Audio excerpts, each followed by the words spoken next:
So we have just about got to the end of what we can do, what I can do on the transmission on this, but it occurred to me as I was looking through the factory repair manual, again thanks to e-manuals online for providing that so I could look through. Part of the diagnostic procedure did involve making sure that the fluid was the correct level at a specific temperature range. I did not do that before, so we've warmed it up. It's in this temperature range. It's supposed to be 35 to 45 Celsius. We're at 39 Celsius, so right in the middle of the range. We're going to check the fluid. Apparently, if it's underfilled or overfilled, then it's going to trip one of the sensors inside, and that will put it into limp mode. So maybe, fingers crossed, that is our issue. Let's check it out and see what happens.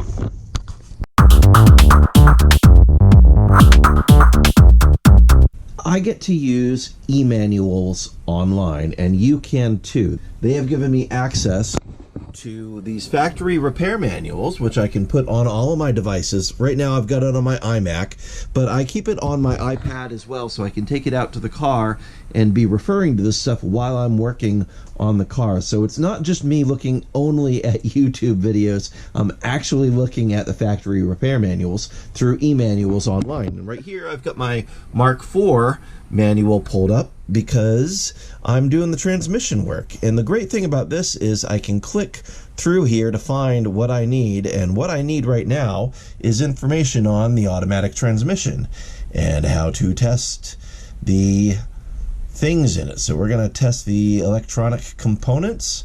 That takes me right here. I want to look at the solenoids. I'm going to click on that, and boom, that takes me right to where, actually this is the fluid temperature sensor. I'm going to scroll down. There we go. Solenoid valves and the valve body and how to check it. So as I am going through and disassembling everything, I'm going to be testing it to see what's going on.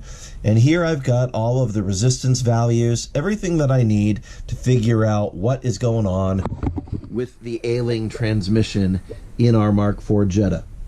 These manuals are super helpful. They've got them for almost every vehicle out there. So highly recommend it. I'm going to drop a discount code in the description, and you can use this to do work on your vehicles at home too. Check it out, e-manuals online, and I hope this helps you out quite a bit. So right up here in the front of the transmission, this is the fill plug. Well, this is the check plug. Back here is the drain plug if you want to drain the fluid to change it in this, quote, non-serviceable transmission. Up here, this is the plug that we would remove. Now we have to make sure the car is level. I've already done that. We're on a level arrangement here. And we remove this fill plug, and it should just basically drip out. If it's more than a drip, then this is overfilled. And if it's overfilled, then we just let it drain out until it's just dripping, and then we're good. So we're in the temperature range. Let's see what happens when we remove this. All right, look, so apparently we're overfilled. Maybe, if we luck out, that is our issue, that there was too much fluid in here, and once it goes down to a drip, we'll reinstall the plug, and I'll reset the transmission computer at that point, reset all the codes, do the adaptations, and we'll see if we have a working transmission at that point. And there's quite a bit coming out, so it looks like we were overfilled to the tune of quite a bit. Now, the procedures that I've seen online have said that it's recommended to overfill it a bit to the tune of a half a quart to a quart, and that looks about the amount that's coming out. Definitely it's a steady stream, so quite a bit overfilled. We'll just let this do its thing until it gets to a drip, and then I'll seal it up. We'll do the thing.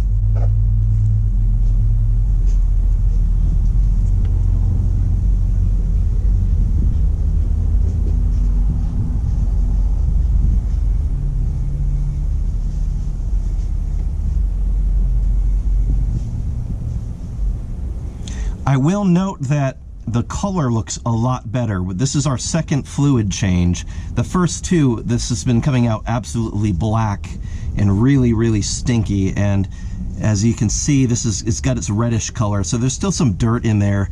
probably take 2 or 3 more flushes to get all of the crud out of there, but it's looking way better than it was.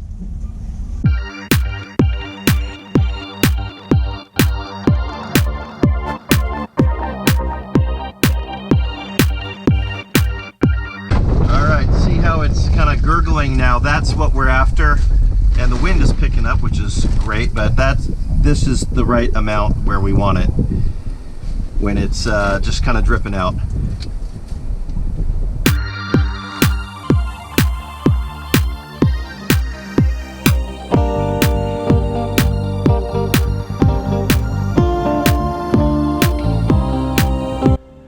All right, we've now checked the fluid. We were overfilled significantly.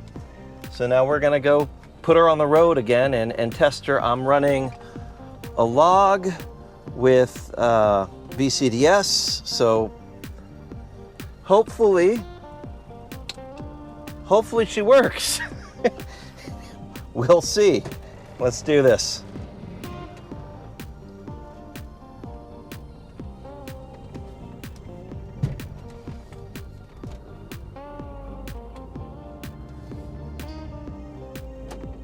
All right, first to second.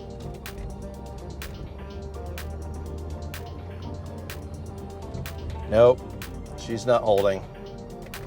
I already see. Checking fault codes. Right now it's just saying the shift selector locking solenoid is open or short to ground. I'm gonna put it in Tiptronic and see if we have the same scenario before.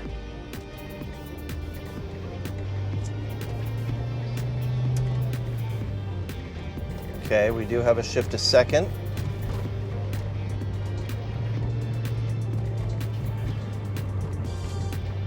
I'm seeing an indicated third gear, but it's not going into third gear.